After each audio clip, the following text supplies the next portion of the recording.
Il est 9h22, merci d'être avec nous. Dans quelques minutes, nous reviendrons sur la vaccination en Israël avec le directeur adjoint d'Elnet. Vous pourrez nous appeler 0826 300 300. Mais le petit déjeuner de l'actu continue avec Jacques Julliard ce matin, qui est historien, styliste et éditorialiste à Marianne pour ce livre de Gaulle et les siens aux éditions du Cerf. Oui, bonjour Jacques Julliard. Bonjour. Bienvenue. Bienvenue, merci d'être avec nous par téléphone, évidemment, compte tenu du confinement. Mais, bien sûr. Oui, bon, il n'y a pas de souci. Quand vous avez eu cette idée d'écrire en fait sur De Gaulle et les siens, c'est ça. Pourquoi? C'est parce que vous pensiez en fait à la politique du moment et vous disiez qu'il y avait peut-être plus justement ces sphères politiques où on pouvait compter sur les uns et les autres pour construire un programme et mener un pays? Écoutez, l'idée est venue au départ de l'Institut Charles de Gaulle, oui. Qui m'avait demandé une communication sur De Gaulle et les écrivains. Moi, ce qui me motivait là-dedans, c'est une idée que j'ai toujours poursuivie, à savoir que la littérature et d'une certaine manière la religion laïque de la France. Encore ce matin, il y a dans Le Figaro une interview du ministre des Finances Bruno Le Maire qui dit à peu près ça, qui dit la France est le seul pays dans lequel la littérature joue en quelque sorte un rôle politique. Alors c'est ça qui m'a intéressé, et donc j'ai regardé le rapport que De Gaulle entretenait avec les écrivains, et notamment les écrivains catholiques, à une époque du temps de Gaulle, où le catholicisme était encore considéré, sinon comme la religion nationale, du moins la religion de la majorité des Français. Nous ne sommes plus tout à fait dans cette époque. Oui. Et puis parce que, Jacques Julliard, du coup, quand on se tourne vers la culture, vers la littérature, c'est un monde plus global d'ailleurs qui est derrière. C'est l'éducation, c'est la langue, c'est tout ce qui fonde un peu aussi un pays, quoi, non, Jacques Julliard? Vous avez tout à fait raison, et vous venez de citer la langue, et je crois que c'est fondamental. La France, c'est fondamentalement un pays où l'on parle le français. Ça a été rajouté récemment, pas très vieux, il n'y a pas très longtemps, dans la Constitution. Ça paraît aller de soi, mais on voit bien à quel point les Français entretiennent avec leur langue, sans qu'ils s'en aperçoivent toujours d'ailleurs, mais un rapport privilégié. S'ils sont si mauvais dans les langues étrangères, c'est parce qu'ils ont un attachement viscéral à la leur. Oui, oui. Est-ce qu'il faut s'inscrire justement dans cet héritage culturel chrétien, encore aujourd'hui? Je crois que non. La France a été longtemps un pays chrétien, même du temps de la laïcité. Lorsque l'État et l'Église catholique échanger des joutes assez violentes, même parfois, et c'était une reconnaissance réciproque d'une certaine manière. Or, aujourd'hui, le moins que l'on puisse dire, c'est que la religion qui fait le plus parler d'elle, qui peut-être pose le plus de problèmes, mais ça n'est pas le christianisme, ça n'est pas le catholicisme, c'est l'islam.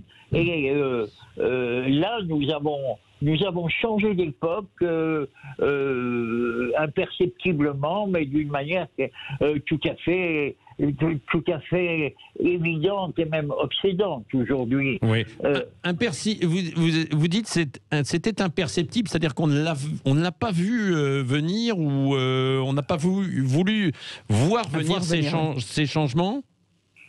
Ça s'est fait vraiment par étapes successives. Je pense que le moment fondamental, c'est le moment où Giscard décide du regroupement familial, enfin, où confirme le regroupement familial. C'est-à-dire le moment où les immigrés, dont beaucoup sont musulmans, pas tous, mais une majorité sont musulmans, sont appelés à vivre en France et à considérer la France comme leur pays, sans qu'ils oublient évidemment leur pays d'origine. On le voit bien aujourd'hui. Je crois que c'est à ce moment-là que s'effectue le passage. Et ça, c'était quelques années après De Gaulle. Oui. Allez, Jacques Julliard, on va continuer avec vous après une petite pause, donc autour de votre livre et également, oui. Bien sûr, ce que vous dites et votre regard sur la présidence d'Emmanuel Macron. Particulièrement intéressant de vous entendre dans un instant sur Sud Radio. 9h30, c'est la suite du petit déjeuner de l'actu avec Jacques Julliard, qui est historien, essayiste et éditorialiste à Marianne. Et puis pour ce livre, De Gaulle et les siens aux éditions du Cerf. Et de Gaulle, on en arrive vite à Emmanuel Macron, Patrick. Oui, Jacques Julliard, oui, parce que vous avez beaucoup écrit ces dernières semaines autour de la présidence d'Emmanuel Macron. Comment vous la voyez donc aujourd'hui, Jacques Julliard ? Écoutez, il y a deux choses un peu différentes. Il y a, la période dans laquelle Macron joue évidemment un rôle fondamental puisqu'il est président de la République. Et puis, il y a en quelque sorte la trajectoire personnelle de Macron, comme si la période était pour lui une manière d'achever sa formation politique. C'est un homme jeune et qui recèle beaucoup de contradictions, notamment sur le point fondamental qui se rattache à ce que nous disions il y a un instant à propos de De Gaulle, savoir exactement qu'est-ce que être français. Et il dit dans une interview à l'Express, être français, c'est habiter une langue et une histoire. C'est exactement ce que je vous disais il y a un instant. Oui. Mais presque tout de suite après, il dit, comme président, je ne reconnais qu'une communauté nationale. Très bien, mais je ne dénie pas aux autres communautés le droit d'exister. Alors, on commence à se demander ce qu'il en est exactement. Alors, est-ce qu'il est universaliste dans la tradition républicaine classique, ou est-ce qu'il est communautariste, comme on dit maintenant, c'est-à-dire est-ce qu'il considère la France comme une juxtaposition de communautés? Lorsqu'il dit, je le cite encore, chacun peut vivre entre plusieurs horizons culturels, là, vraiment, on s'interroge.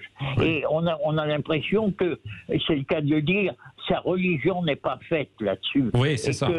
Voilà. Et Jacques Julliard, il est dans les contradictions et puis en même temps complet à travers ses déclarations Et résultat, il a du mal à choisir ce qui est exactement parce que peut-être qu'il ne veut pas blesser. Sa volonté, c'est d'essayer de réconcilier, non? C'est ça, enfin réconcilier ou concilier ce qui est difficile. Oui, bien sûr. À l'heure actuelle, il n'est pas un homme politique qui ne considère finalement que le problème essentiel aujourd'hui, c'est de réunir les Français autour de quelque chose. Longtemps, ça allait de soi. On ne se demandait même pas autour de quoi. C'était autour de la France comme principe spirituel, si vous voulez. Alors que maintenant, on se demande exactement qu'est-ce qui peut unir les Français. Et là-dessus, eh bien, il y a une très grande hésitation, aussi bien du côté d'ailleurs de Macron que de l'opposition, ou plutôt des oppositions. Est-ce qu'il s'agit simplement d'un régime politique, ou est-ce qu'il s'agit, dans la grande tradition qu'incarnait De Gaulle, justement, de la France comme un véritable principe spirituel? Vous savez, De Gaulle, comme Péguy avant lui, ce sont des gens qui considèrent que chaque nation est une forme particulière de la volonté de Dieu sur les hommes, en quelque sorte. Alors, entre ça et le point de vue très matériel, très circonstanciel qui prévaut aujourd'hui, il y a une grande hésitation.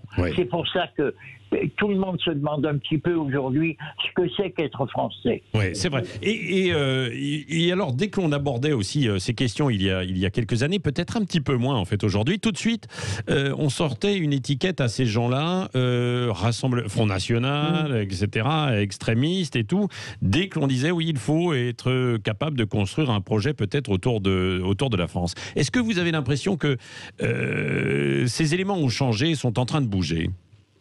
Écoutez, je crois que ce qui bouge le plus, oui, c'est la gauche. Plus exactement, la gauche savait très bien, il y a un certain nombre d'années, ce qu'elle était, et aujourd'hui, elle est terriblement tiraillée entre, au fond, les deux grandes tendances que je disais tout à l'heure. Celle qui considère que la France, c'est un principe spirituel supérieur aux Français.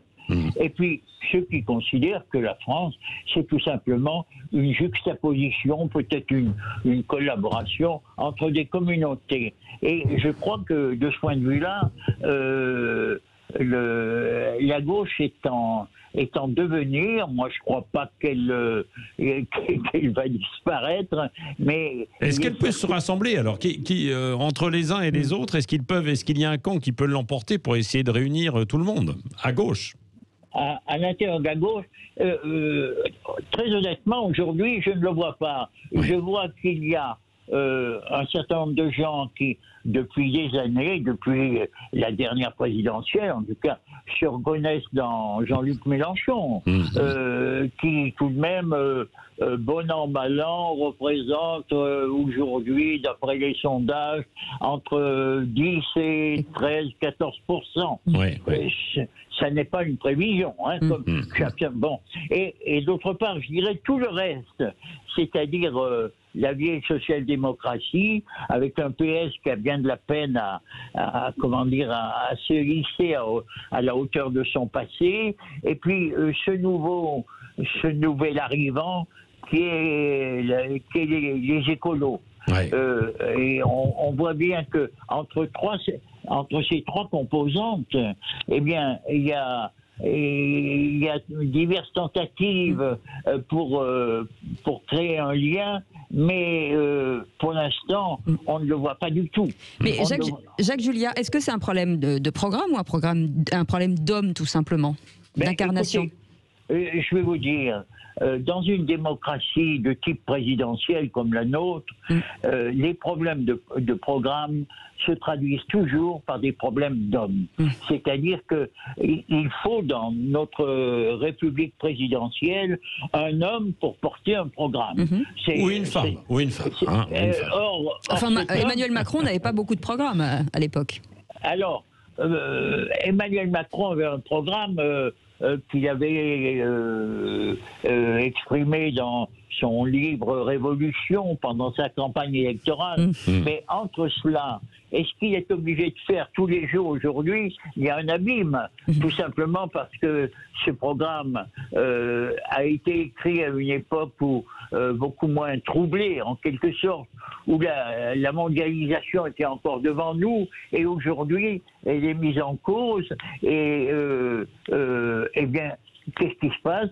C'est que Macron improvise, c'est que la gauche improvise, et que la droite elle-même, la droite non macronienne en quelque sorte, eh bien, improvise aussi à sa manière. Donc, il y a une grande incertitude qui ne sera levée, au moins partiellement, que dans la prochaine campagne présidentielle. Sur la gestion, on s'éloigne un tout petit peu peut-être du sujet, mais sur la gestion de la crise en fait du Covid, est-ce que vous trouvez, Jacques Julliard, avec votre regard, je rappelle que vous êtes historien, mais vous avez été responsable aussi syndical, vous avez été journaliste, enfin vous avez une longue carrière et expérience, est-ce qu'il a manqué de quelques personnalités pour tenir en fait la barre, et encore peut-être aujourd'hui? Je crois que la répartition des rôles n'a pas été bonne. Je pense que dans une crise comme celle-là, où il y a une sorte d'angoisse, d'angoisse existentielle chez tous les Français. Il me semble que la parole présidentielle doit être beaucoup plus économe, si j'ose dire, beaucoup plus rare. Or, Emmanuel Macron n'a pas su choisir entre un rôle de Premier ministre bis, qui nous explique comment mettre son masque ou comment se comporter dans la rue, etc. Et puis la mise au point d'un certain nombre de principes. Autrement dit, c'est tout à fait remarquable que le rôle du Premier ministre de M. Castex est pas du tout clair. C'est-à-dire, la répartition des rôles entre les deux n'est pas bonne du tout. Et je crois que ça a beaucoup fait pour donner cette impression de flottement, outre le fait que naturellement, ce virus évolue, on le sait bien. Oui. Il évolue à grande allure et donc ça oblige à revoir la tactique tous les jours. Mais je crois que Macron n'a pas pris la hauteur suffisante dans cette affaire pour rassurer les Français, parce qu'il s'agit de leur donner des directives, c'est entendu, ou des raisons d'espérer, mais il s'agit aussi de gouverner la France pendant ce temps-là. Oui. La répartition des rôles n'est pas bonne. Voilà. Est-ce qu'il aurait fallu, comme certains le proposaient, mettre plutôt un médecin militaire à la tête justement de ce pôle médical ? Bon, écoutez, je n'en sais rien. J'aurais tendance à penser que oui, parce que les militaires ont ceci de particulier, non pas qu'ils font la guerre, mais qu'ils prévoient toujours l'intendance, la logistique.